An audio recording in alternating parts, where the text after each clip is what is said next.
করে নিয়েছি। এখানে তোমাদের এনআইএ অ্যাভিয়েশন সার্ভিস প্রাইভেট লিমিটেডের তরফ থেকে কিন্তু পার্মানেন্ট পোস্টে তোমাদের নিয়োগ করা হচ্ছে, সম্পূর্ণ পার্মানেন্ট পোস্টে তোমাদের নিয়োগ করা হচ্ছে। এটি কোনো কন্ট্রাকচুয়াল কিন্তু চাকরি নয়। তো এখানে দেখো তোমাদের অ্যাডভার্টাইজমেন্ট নাম্বারটি দেওয়া আছে এবং তোমাদের কোন ডেটে এই নোটিশটি পাবলিশড হয়েছিল সেই ডেটটাও কিন্তু দেওয়া আছে 12/12/2023-এ। এখানে বলছে eligible candidates are requested to apply online, অর্থাৎ সম্পূর্ণ কিন্তু অনলাইন মোডে কিন্তু আবেদন করতে হবে, কোনো রকম অফলাইন মোডে কিন্তু অপশান নেই।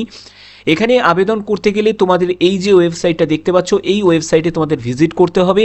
এর লিঙ্ক আমি ডেসক্রিপশনে দিয়ে দেবো, তোমরা সেখান থেকেও কিন্তু ডাইরেক্ট ভিজিট করতে পারবে।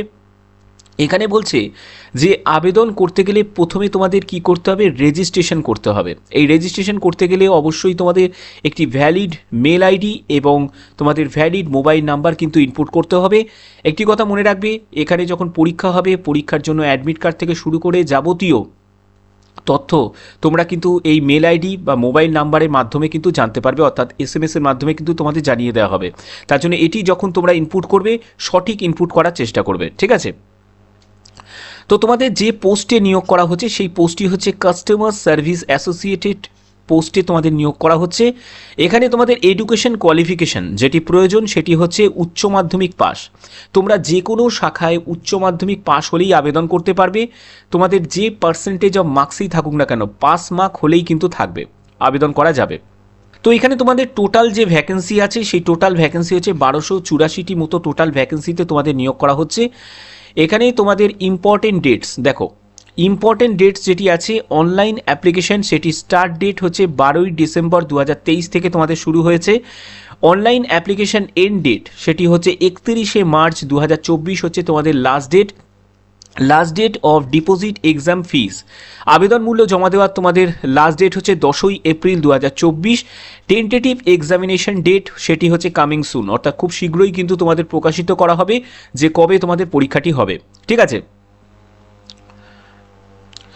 এখানে তোমরা দেখতে পাচ্ছ হাউ টু অ্যাপ্লাই। দেখো হাউ টু অ্যাপ্লাইয়ের ক্ষেত্রে তোমাদের মেল আইডি এবং মোবাইল নাম্বার যেটি ইনপুট করবে তার সাথে সাথে তোমাদের কিন্তু রেজিস্ট্রেশন কমপ্লিট হয়ে যাবে। রেজিস্ট্রেশন কমপ্লিট করার পরে তারপরে রিলেভেন্ট যেসব ডকুমেন্টস আছে সেই ডকুমেন্টসগুলোকে আপলোড করে তোমাদের সম্পূর্ণ অনলাইন অ্যাপ্লিকেশন ফর্মটাকে তোমাদের ফিল করতে হবে, ঠিক আছে।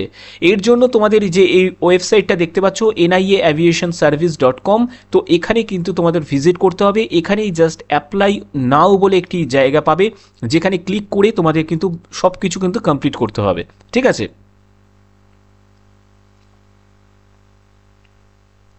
তো এখানে তোমাদের সিলেকশন প্রসিডিওরটা একবার বলে দিই। সিলেকশন প্রসিডিওরে প্রথমে তোমাদের রিটিন এক্সাম হবে। এই রিটিন এক্সাম কমপ্লিট হওয়ার পরে তারপরে তোমাদের হবে হচ্ছে ইন্টারভিউ হবে, ঠিক আছে। এই দুটি কিন্তু স্টেপ থাকছে। তো তোমাদের যে রিটিন এক্সাম হবে, রিটিন এক্সামের যে সিলেবাস সেটি হচ্ছে জেনারেল ইন্টেলিজেন্স অ্যান্ড রিজনিংয়ে থাকবে 25টা কোশ্চেন 25 মার্কসের, নিউমেরিক্যাল অ্যাপটিটিউডে থাকবে 25টা কোশ্চেন 25 মার্কসের, জেনারেল ইংলিশ থাকবে 25টা কোশ্চেন 25 মার্কসের, জেনারেল অ্যাওয়ারনেস থাকবে 25টা কোশ্চেন 25 মার্কসের, অর্থাৎ 100 কোশ্চেন 100 মার্কসের তোমাদের পরীক্ষাটি হচ্ছে, যার জন্য তোমাদের সময় থাকছে 1.5 ঘন্টা সময় থাকছে।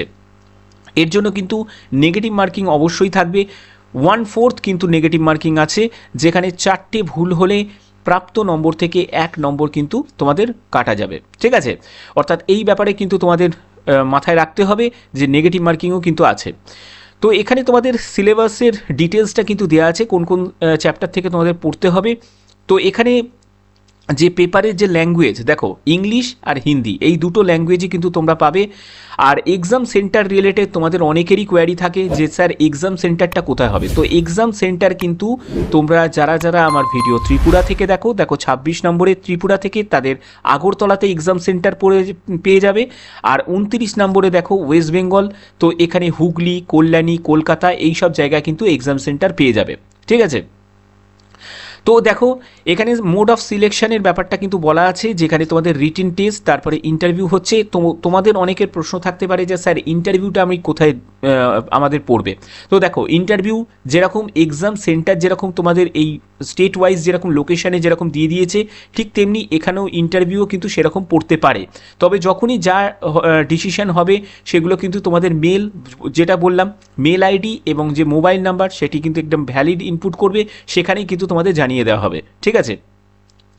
তো এখানে মিনিমাম কোয়ালিফাইং যে স্ট্যান্ডার্ডটা সেটি কি থাকছে দেখো, 40% মার্কস কিন্তু তোমাকে রিটিন টেস্টে তুলতেই হবে।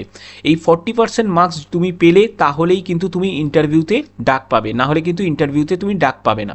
এই নাম্বারটা কিন্তু তোমাদের মিনিমাম কিন্তু দরকার। ওকে, আচ্ছা, এরপর দেখো তোমাদের সিলেকশন প্রসিডিওর ট্রেনিংয়ের ক্ষেত্রে বলি, তোমাদের কিন্তু এখানে তোমরা যখন ফাইনাল যখন তোমরা চাকরিটা পেয়ে যাবে তখন কিন্তু তোমাদের কি হবে, তোমাদের ট্রেনিং হবে। প্রথমে তোমাদের কি হবে, প্রথমে তোমাদের ট্রেনিং হবে। এই ট্রেনিং যখন কমপ্লিট হবে, ট্রেনিং কমপ্লিট হওয়ার পরে তারপরে কিন্তু চূড়ান্তভাবে তোমাদের মানে কাজে নিয়োগ করা হবে। ঠিক আছে, তো এখানে এলিজিবিলিটি ক্রাইটেরিয়াটা একবার দেখে নাও। এলিজিবিলিটি ক্রাইটেরিয়া হচ্ছে nationality, the candidate should have Indian residence, অর্থাৎ ভারতীয় নাগরিক হলেই কিন্তু আবেদন করতে পারবে, অর্থাৎ প্রতিটি রাজ্য থেকেই কিন্তু তোমরা আবেদন করতে পারবে। ঠিক আছে, কদিন আগে আমার কাছে একটি কমেন্ট এসেছিল যে স্যার আমি আপনার ভিডিও দেখি আসাম থেকে দেখি। তো দেখো, যারা আসাম থেকে দেখো তারাও কিন্তু এখানে আবেদন করতে পারবে। ঠিক আছে, তো এখানে যেগুলো এখানে বলা আছে সেটি হচ্ছে 2 নম্বরটা দেখো, এখানে বলছে ক্যারেক্টার। এই ক্যারেক্টারের জায়গাটা বলি, ক্যারেক্টার সার্টিফিকেট কিন্তু তোমাদের শো করতে হবে। There is no criminal record, তোমাদের এগেনস্টে কোনো ক্রিমিনাল রেকর্ড আছে নাকি সেই ব্যাপারে কিন্তু একটা ক্লিয়ারেন্স চাওয়া হয়েছে। সেই ক্যারেক্টার সার্টিফিকেটটা কিন্তু তোমাদের এটাও কিন্তু দিতে হবে। তারপরে তোমাদের ফিজিক্যালি ফিটনেস আছো নাকি সেইটার জন্য কিন্তু তোমাদের এখানে সার্টিফিকেট শো করতে হবে না, বাট এটি কিন্তু তোমাদের যখন ইন্টারভিউ হবে তখন সেগুলো চেক করা হবে। তো এখানে একটি কথা বলে রাখি যে ফিজিক্যাল হ্যান্ডিক্যাপ যেসব ভাই বোনেরা আছে তারা কিন্তু আবেদন করতে পারবে না। ঠিক আছে, এখানে এজ লিমিট যেটি দেওয়া হয়েছে সেটি 18 থেকে 27 বছর। এই 18 থেকে 27 বছর যারা ইউআর ক্যান্ডিডেট এবং ইডাব্লিউএস ক্যান্ডিডেটদের ক্ষেত্রে বলছি 1 জুলাই 2024 হিসাবে বয়স ক্যালকুলেট করতে হবে। যারা এসসি এসটি আছো তারা 5 বছর ছাড় পেয়ে যাবে, এবং যারা ওবিসি ক্যান্ডিডেট আছো তারা 3 বছর কিন্তু বয়সে ছাড় পাবে। এখানে তোমাদের এডুকেশন কোয়ালিফিকেশান সেটি হচ্ছে উচ্চ মাধ্যমিক পাস এডুকেশন কোয়ালিফিকেশান।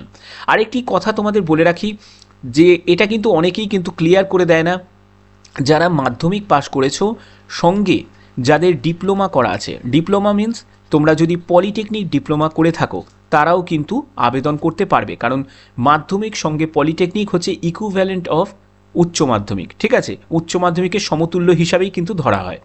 তো এখানে তোমাদের আবেদন মূল্য কত টাকা লাগবে দেখো, আবেদন মূল্য লাগবে হচ্ছে 410 টাকা আবেদন মূল্য লাগবে। এটি কিন্তু নন রিফান্ডেবল, অর্থাৎ কিন্তু তোমরা ফেরত পাবে না। এখানে সম্পূর্ণ অনলাইন মোডে কিন্তু আবেদন মূল্য জমা করতে হবে। এখানে দেখো general, EWS, OBC, SC ST প্রত্যেক ক্যান্ডিডেটকেই কিন্তু এই আবেদন মূল্য জমা করতে হবে, কারুর ক্ষেত্রে কোনো ছাড় কিন্তু নেই। বোঝা গেল? তো আমি মোটামুটি তোমাদের সব কিছু ডিটেলসে একদম বুঝিয়ে দিয়েছি, কোনো কিছু বাকি নেই। তো আমি এরকম ধরনেরই আমি ভিডিও বানাই, ভিডিওটা লেন্দি হতে পারে, বাট আমার ভিডিওর মাধ্যমে কনফার্ম একটি কমপ্লিট ইনফরমেশন পাবে। তো যদি ভিডিওটা ভালো লাগে, যদি ভিডিওটা ইনফরমেটিভ লাগে, অতি অবশ্যই ভিডিওটাতে লাইক করবে, চ্যানেলটাকে সাবস্ক্রাইব করে বেল আইকন অল করে রাখবে। তো আজকের মতো এটুকুই, টাটা।